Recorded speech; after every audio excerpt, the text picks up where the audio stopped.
Hi, I'm Wendy from Shiny Happy World, and this Santa pattern is a free applique pattern available at shinyhappyworld.com. So you can go there, click on where it says free patterns, and you will find all of the pieces and instructions that you need to put this guy together. But here's a video showing how to make him.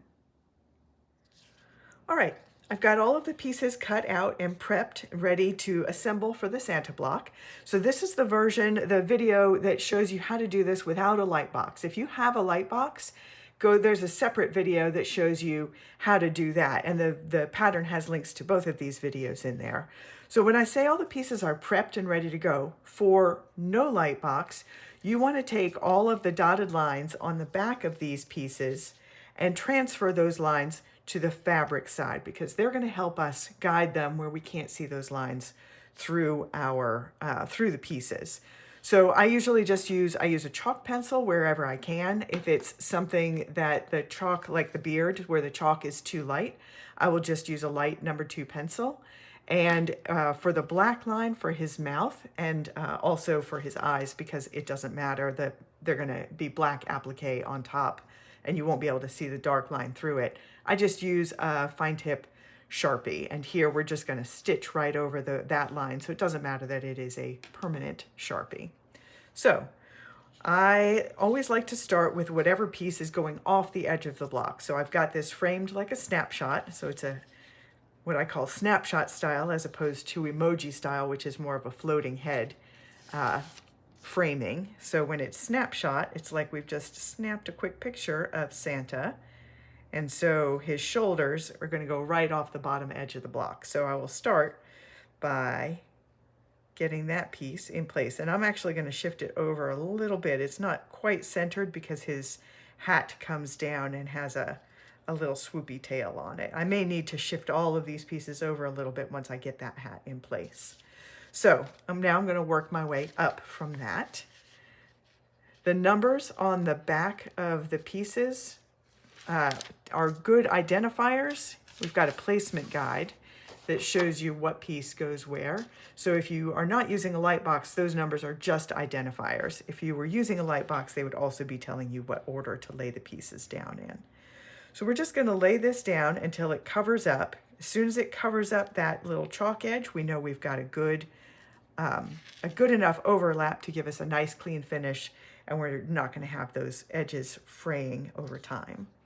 So this piece is a little weird because the eyes tuck behind other pieces, his little face piece. So now that we've got the beard in place, we are going to put this down, and I'm not sure if you can see, I used chalk. I probably should have used pencil for purposes of the video. I can see the line here, but I'm not sure that it's going to be clear enough for you to see it. But I've transferred the dotted lines all the way around, and now I am going to just slip this under here until those lines are just covered. All right, now let's put on the rim on his, the fluffy edge on his hat. And again, there's a line at the top of that face piece, and you can also see it at the top of this beard. And I'm just going to cover that up. And now the hat is going to tuck behind that.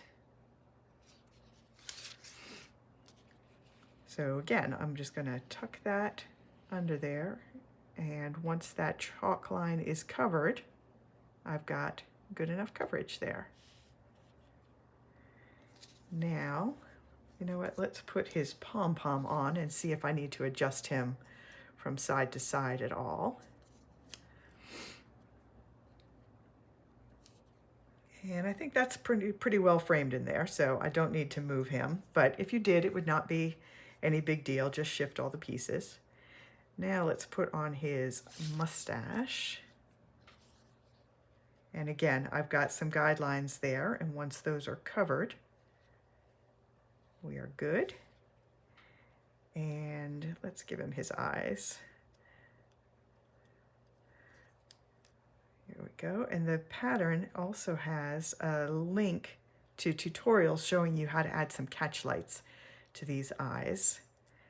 I will do that after I do all the stitching, and so when I show you the finished one, he'll have some lights in his eyes. But just know that the pattern has instructions for that. Oops, bumped his mustache, and now he has a little nose. Cover up those, and there we go. So I'm going to carefully carry this over to my ironing board, fuse all those pieces in place, just follow the instructions on whatever brand of fusible adhesive you're using. I use Heat and Bond lightweight for all of my quilts. And then I will do all of the outline stitching and bring him back here and show you the finished block. And I'll also show you a version I did with slightly different colors, different fabric choices. All right, here he is, all finished. I've done all of the outline stitching on him, and I also added some catch lights to his eyes to really bring them to life. The post has a link to another post that shows you several different ways that you can add those catch lights. My current favorite way is just a simple fabric paint. There's a link to this specific brand and everything that I like about it. So this is the shiny 3D fabric paint in white from Scribbles. But this is the one that I did in more muted colors, so it's still very bright and cheerful and Christmassy, but these colors have just a tiny bit of gray added to them. The background block is from the Farmer's Market palette. It's a collection of quilt blocks that already have these quilting lines printed on it. So you can get that. There will be a link to that in the pattern instructions if you go to the post. And the reds also come from the Farmer's Market collection. These are from the Strawberry Blenders collection. And you can find these various white on white prints in the Salt and Pepper Blenders collection. But I did another version in super, super bright colors, and I want to show you that too. So this is a version of Santa in completely unsaturated colors. So these versions of the colors have zero gray added to them. They are just as bright and clean and vibrant as I can make them. So this background block is from the Classic Rainbow collection. The Classic Rainbow are the ones that I've done that are completely saturated. So this is from the Classic Rainbow in medium. Also, these quilting lines are printed right on there. And the reds are also from the Classic Rainbow collection. These are from the Blenders, and they're just called Red Blenders. And there's links to all of that at shinyhappyworld.com.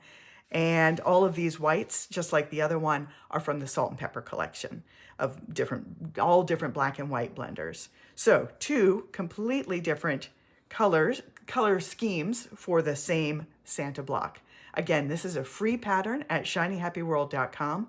There's a link to the free pattern in the description below this video. You can also just go to shinyhappyworld.com and click on free patterns and you'll find it there. I'm Wendy from Shiny Happy World. I'll see you next month. Bye.